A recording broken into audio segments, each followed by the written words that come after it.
This could be a unique selling point. In this video, we'll build together a resume for asset management like this that actually gets recruiters' attention. A couple of weeks ago, I got an email from one of my subscribers asking me to have a look at their CV. I could tell that the content was strong, but the wording and the formatting could be improved. So in the first part of this video, I'm going to give you my tips for structure of the CV and content. And in the second part, I'm going to show you how I applied these principles and how I've modified Sagar's CV. I've also prepared a free template for you to download. I'll leave the link to that in the description box. So now let's start by talking structure.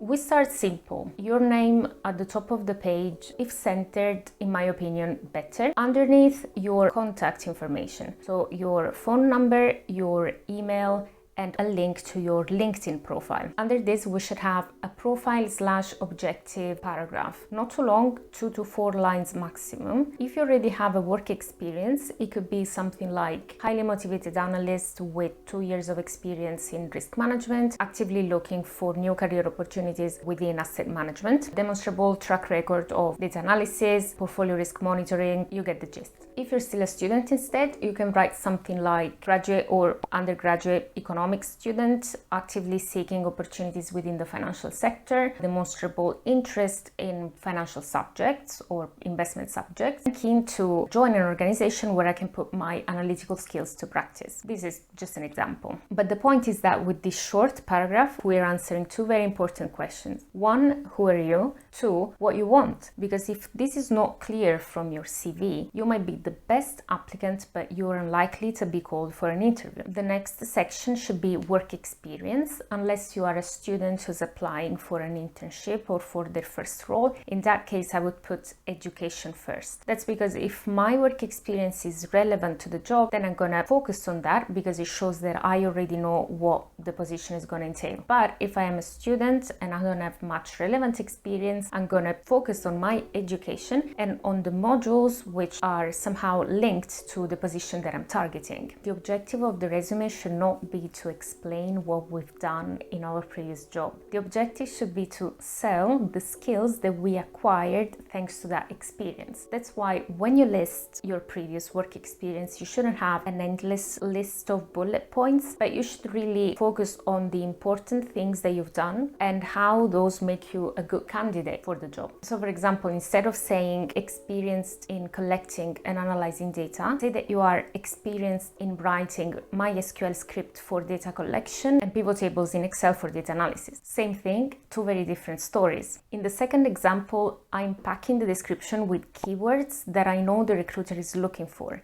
You can find these keywords in the job description. And what we're trying to do is to fit our profile as best as we can into the ideal candidate profile. Make sure that you don't leave gaps in your CV. When something finishes, another experience should follow. If you have gaps in your CV because maybe you took a sabbatical, be prepared to discuss that during the interview because it might come up. After work experience in education, you should have technical skills. Here you can list all the software that you can use, and I suggest that you go into details. So don't just write Microsoft Excel, but list all the functions that you know. For example, lookups are essential these days, index match, logical, so ifs, countifs, sum ifs, average, standard deviation, pivot tables, pivot charts are also super useful to have. A software that's super popular both in asset management and in investment banking on the sell side is the Bloomberg terminal. So I suggest that you put that on your CV. If you don't know how to use it, you can watch all the tutorials that I have for free on this channel where I explain PRTO, port, other functions such as RV, TRA, GMM, DVD, etc. Watch the videos, learn the functions, put them on your CV and thank me later. The last section in your CV should be interest. This is also very important as it gives the recruiter an idea of who you are outside of work, who you are as a person.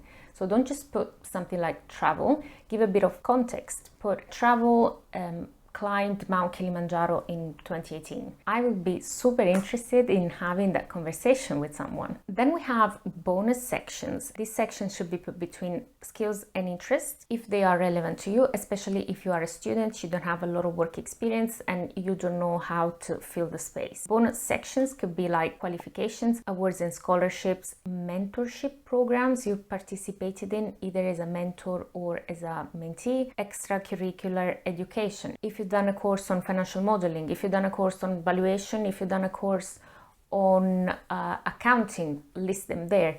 If you read books that talk about finance in your free time, by all means, put it there. Be prepared to explain every single line that you wrote in your CV. So after you write it, practice, practice, practice, so that you become more and more confident in telling your story. Obviously, for the purposes of this video, I have hidden some of Sagar's personal information.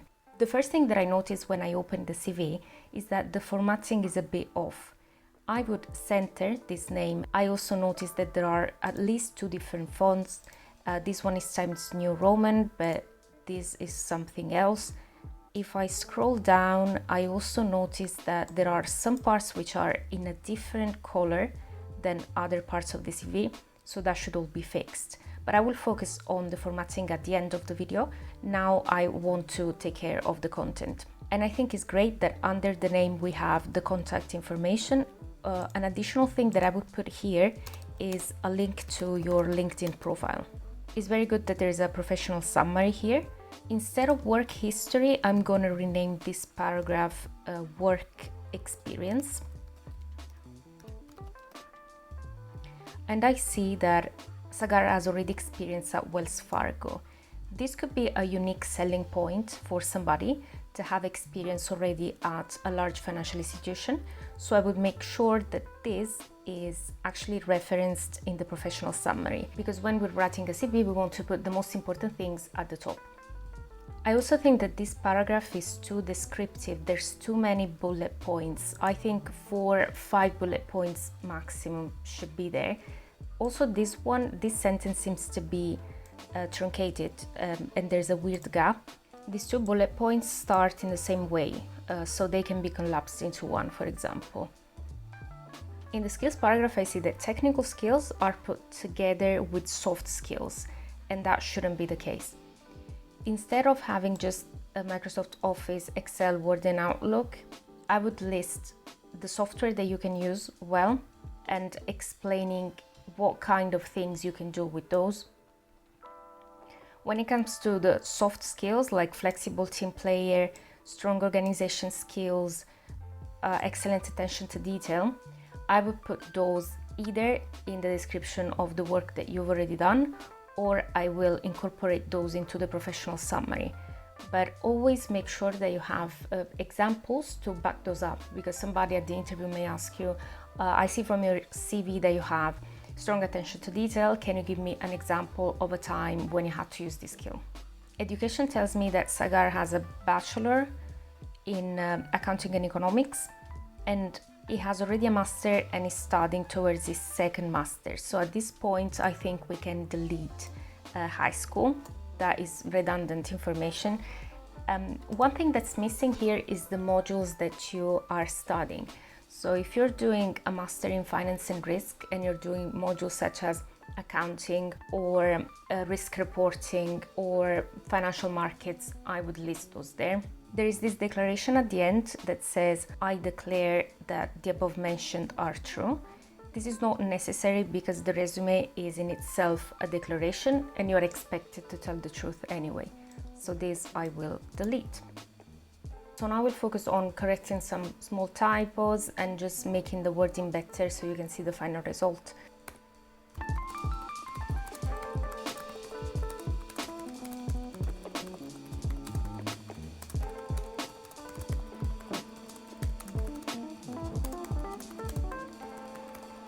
So now you have a free template, and also you have an understanding of what you should put on your CV, what should be left out, what to focus on, etc. I'm going out to watch the match. I thank you so much for watching, and I'll see you next week. Bye.